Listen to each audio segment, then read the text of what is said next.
Hello everyone, welcome to our second installment on living the gospel in our home.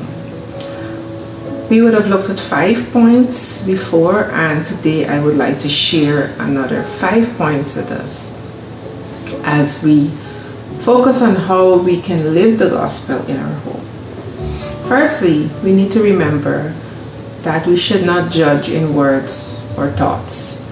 And so of all the possible reasons we can find for the behavior of others, we should choose to find the one that attributes the most character and grace. And so we give people the benefit of the doubt in every situation as far as possible. And so it will help us to keep the cross at the center of our home, and it allows us to see God as the judge, and to therefore choose the most loving explanation when I consider the actions of others. So let's remember, we should not judge in words or thoughts. God is our judge. Next, we want to remember to serve others. And so in doing so, we're teaching our children not to only say, how can I help, but to always remember the word sacrifice. How can I go the extra mile? The extra mile. And 1 John 3:16 tells us that we know love by this, that he laid down his life for us, and we ought to lay down our lives. And so this requires us changing the norm, what we are accustomed to, and to move from something that's already the norm to what will be more humbling for us. And so we always have to look for those opportunities and remember that it's not all about me, but what can I do for you, for someone else. So it's changing the culture that we already have and we are accustomed to. Thirdly, we want to remember to love lavishly. And we're reminded of the woman with the alabaster box. You remember that woman.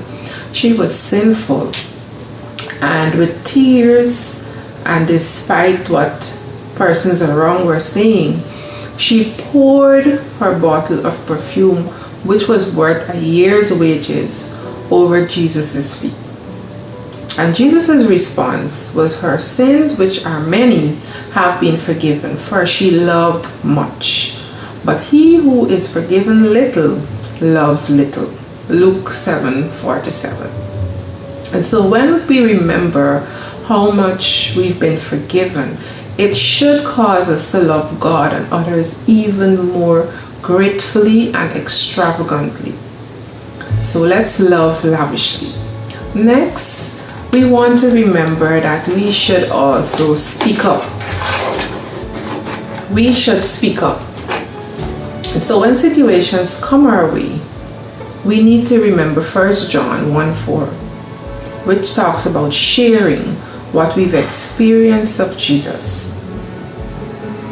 It says, so that our joy may be made complete. The early apostles couldn't help but tell their story. But could the same be said of us sharing our experience of Christ with our neighbors, our friends, our co-workers, the babysitter, anyone we come into contact with? Does our love for him, the sweet aroma of the knowledge of him, spill out like the love that we have for our family? Does it go to all those corners with the persons we come into contact with? And so 2 Corinthians 2:14 is what reminds us about that sweet aroma of the knowledge of him. It should go, that aroma should go before us, and others should, want to experience that love of Christ that they see and they smell from us, from our interactions. And the final point is we want to focus on eternity. So we ought to speak often of heaven and what it will be like with Jesus, emphasizing that the world is not our ultimate home, and what we can see isn't the whole story. So we create that desire within our homes, that expectation for what is to come. And so we do not lay up earthly treasures, but we are working towards that heavenly treasure, which is more eternal, because these earthly things will pass away. And so in our families, we're reminding our family members that we ought to focus on eternity. And we live the cross so that we can live the true resurrection, both in our renewed lives here and in heaven. Philippians 2 reminds us that Jesus humbled himself by becoming obedient to the point of death, even death on the cross. And for this reason also, God highly exalted him and bestowed on him the name which is above every name. And so my prayer today for all our families is that we will find our families nestled in this gospel and triumphant at his return. So just to recap our 5 points for today: do not judge in words or thoughts. That's the first one. Secondly, serve others. Third, love lavishly. Fourth, speak up. And fifth one, focus on eternity. Thank you so much for joining me today. Please remember to tune into our YouTube channel, Care Coaches. Also find us on Facebook at Care Coaches and our website www.care-coach.com. God bless you. Bye-bye.